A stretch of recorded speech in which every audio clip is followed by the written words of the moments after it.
Chers amis internautes, c'est pour nous un grand plaisir de vous savoir nombreux derrière vos écrans pour partager avec nous la série intitulée Connaître pour mieux prévenir les maladies, initiée par la Fondation Charité Sans Frontières, une organisation non gouvernementale béninoise située à Porto Novo et qui se préoccupe de votre état de santé. Nous abordons aujourd'hui le 4e numéro de notre série intitulé Les maladies fréquentes de 0 à 15 ans. Au cours de ce numéro, nous parlerons de plusieurs maladies qui sont fréquentes à cet âge-là pour vous permettre de pouvoir les reconnaître très tôt et de vous orienter vers le spécialiste. Pour introduire, nous dirons que l'enfance est une période de fragilité, une période où il va voir son immunité mûrir, où il va devoir faire face aux réalités de la vie. Plusieurs symptômes peuvent visiter donc l'enfant entre 0 et 15 ans et seront témoins de cette période de sa vie.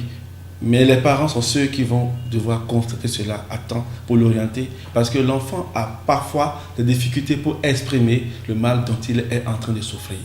Il est donc important pour nous qui sommes parents de pouvoir reconnaître avant tous les signes qui se présentent afin d'orienter à temps, notamment vers le spécialiste qui est ici le pédiatre. Nous allons faire le tour de la question en parlant de quelques maladies qui peuvent se manifester au cours de cette tranche d'âge-là. L'harmonie de la croissance somatique, c'est-à-dire la croissance du corps physique, se fait avec la croissance psychologique. On parle de croissance psychosomatique. Et il y a plusieurs étapes dans la croissance de l'enfant qui sont évaluées selon les époques, les périodes de sa vie d'enfant. Et il faut savoir qu'il y a quelques éléments que les parents doivent savoir quand un enfant naît afin de suivre l'évolution de ces signes, afin de les orienter au cas où il y a une anomalie. Il y a par exemple un enfant qui naît et qui n'a pas le reflet de la succion. Un enfant qui naît qui n'arrive pas à sucer a un problème. Un enfant qui naît normalement a la capacité de sucer. Et c'est automatique, c'est systématique.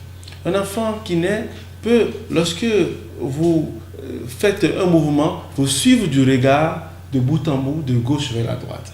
Il a les extrémités qui sont très hypertoniques. Vous allez voir un enfant, ça grippe facilement au doigt que vous lui tendez, alors que son cou n'est pas encore fort, son corps n'est pas encore fort.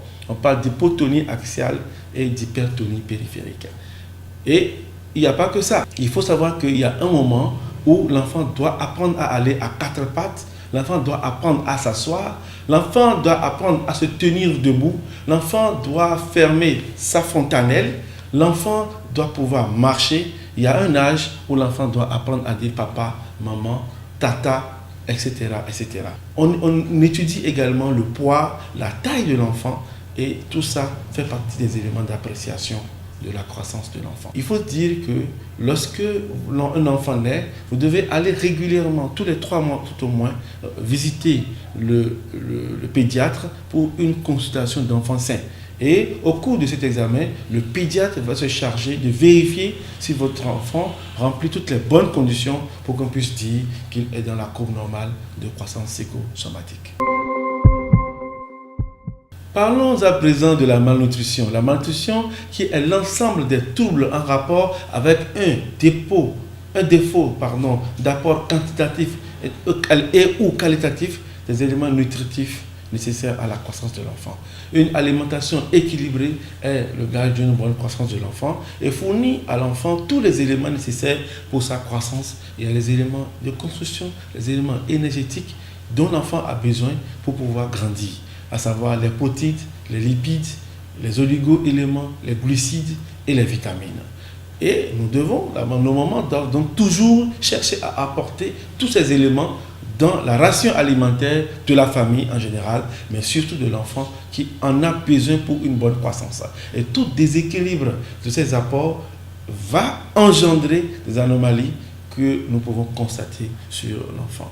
Les signes évocateurs de la malnutrition sont souvent des enfants de petits poids, pleurnichards, avec les cheveux roux et cassants, le regard hagard et des plis cutanés de dénutrition remarquables déjà quand l'enfant chétif, vous le voyez. J'ai déjà vu un enfant de 7 ans qui pesait 7 kilos. C'est une anomalie grave. Ça peut arriver. Mais dès que vous commencez par constater que ces anomalies apparaissent sur votre enfant, faites recours à un pédiatre. L'enfant peut donc aussi être œdémacié avec un aspect de peau brûlée, être pâle et avoir une impression d'avoir un poids normal, mais en réalité, c'est une anomalie qui est liée à une infiltration des tissus par du liquide parce que cet enfant n'est pas bien alimenté. Donc si vous avez un GSC sur un de vos enfants, faites très vite recours à un pédiatre qui pourra vous en apporter la solution. La fièvre est donc l'augmentation de la température au-dessus de 37 degrés 5 Celsius en rapport avec un déséquilibre du centre de la température qui est situé au niveau du cerveau. Et elle se mesure non pas par le contact physique comme nous avons l'habitude de le faire, mais plutôt avec un thermomètre. Le thermomètre est donc un élément qui permet de mesurer la température et de dire si elle est normale ou pas. Elle est suivie dans plusieurs situations. Lorsque votre enfant fait une fièvre, il fait certainement soit une infection bactérienne, une infection parasitaire comme le paludisme, des inflammations et des dérèglements par anomalie cérébrale, intracérébrale, tumorale ou traumatique. C'est-à-dire, une tumeur du cerveau peut donner la fièvre.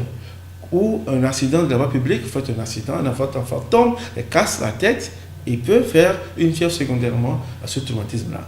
Donc, elle peut se compliquer lorsqu'une fièvre dure et perdure, elle peut se compliquer d'anémie, c'est-à-dire votre enfant est fébrile pendant très longtemps, une anémie va s'installer. L'enfant aussi qui fait une forte fièvre peut faire des convulsions. Les convulsions, on en parlera tout à l'heure. L'automédication conduit souvent à ces complications-là, il faut le savoir. La fièvre peut cacher une maladie grave. Il ne faut pas penser que voilà, l'enfant fait la fièvre, j'arrive à maîtriser la fièvre et je continue ma route. Non, l'enfant qui fait la fièvre, il peut cacher bien sûr une pathologie grave et il n'y a que le spécialiste pour venir en aide, c'est-à-dire le pédiatre.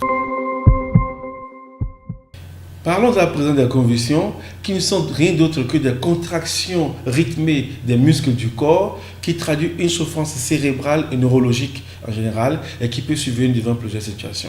On distingue les convulsions avec fièvre et les conditions sans fièvre. Les conditions avec fièvre seront en rapport avec une méningite, soit un paludisme grave dans sa forme neurologique, soit un abcès du cerveau ou une pathologie, une fièvre prolongée. Lorsque votre enfant fait une fièvre prolongée, une forte fièvre qui dure longtemps, il peut faire également des convulsions. On parle de convulsions avec fièvre. Les convulsions sans fièvre, par contre, peuvent survenir lorsque vous avez une anomalie des ions, des métabolites de notre corps, comme le calcium surtout, le glucose, comme le sodium, etc. Le manque de ces ions dans le corps d'un enfant peut s'exprimer par la survenue des convulsions. Et donc, parfois aussi, vous pouvez avoir des traumatismes, comme je l'ai dit tantôt, des traumatismes ou des tumeurs du cerveau qui donnent aussi ces convulsions. L'épilepsie est aussi citée parmi les causes des crises convulsives. Mais chaque crise convulsive a sa spécificité et c'est le pédiatre qui sait le reconnaître. Les crises convulsives sont graves parce qu'ils nécessitent une prise en charge immédiate et nécessitent donc que vous allez voir le spécialiste, donc le pédiatre. Parlons maintenant de l'anémie, qui est une diminution du capital sanguin et qui se traduit par une baisse du taux de l'hémoglobine. L'hémoglobine étant bien sûr la substance pigmentaire qui se situe à l'intérieur du globule rouge. Elle entraîne un défaut d'apport d'oxygène vers les tissus du corps, ce qui fait que votre corps va manquer d'oxygène, votre cerveau va manquer d'oxygène, et donc ce ne sera pas vous, c'est votre enfant, puisqu'on parle des enfants de 0 à 15 ans. Mais un enfant qui manque d'oxygène, il va s'évanouir très vite, il va se porter très très mal. Elle est causée par plusieurs situations. Les situations de malnutrition, un enfant qui est mal nourri vous fera une anémie. Un enfant qui a fait des infections va manifester, va présenter une anémie. Un enfant qui fait un paludisme peut faire une anémie. Un enfant qui fait une fièvre au long cours finira par faire une anémie. Un enfant qui fait une insuffisance rénale chronique finira par faire une anémie. Un enfant qui a un cancer peut également faire une anémie. Mais ça, c'est très rare, plutôt chez les enfants. Elle se manifeste par la pâleur des muqueuses et des téguments. Il suffit de baisser la conjonctive de l'enfant pour constater que la couleur rosée habituelle qu'on remarque si on fait le contrôle régulièrement, que cette couleur rosée est remplacée par une couleur blanchâtre. Et si vous attendez que la muqueuse de votre enfant blanchisse avant d'aller à l'hôpital, c'est que certainement vous ne l'aimez pas parce que vous risquez de le perdre. Parce que plus tard, quand vous irez à l'hôpital, on va devoir le transfuser pour le récupérer. Et le sang n'est pas une denrée qu'on trouve facilement sous nos cieux, il faut le savoir. Elle constitue donc une urgence et peut nécessiter une transfusion, comme je le disais tantôt, avant de guérir. Donc vous devez examiner régulièrement les muqueuses de vos enfants et voir si vos enfants sont en bon état ou pas. Si vous constatez qu'il y a une anomalie, faites très vite recours au spécialiste qui ici est le pédiatre.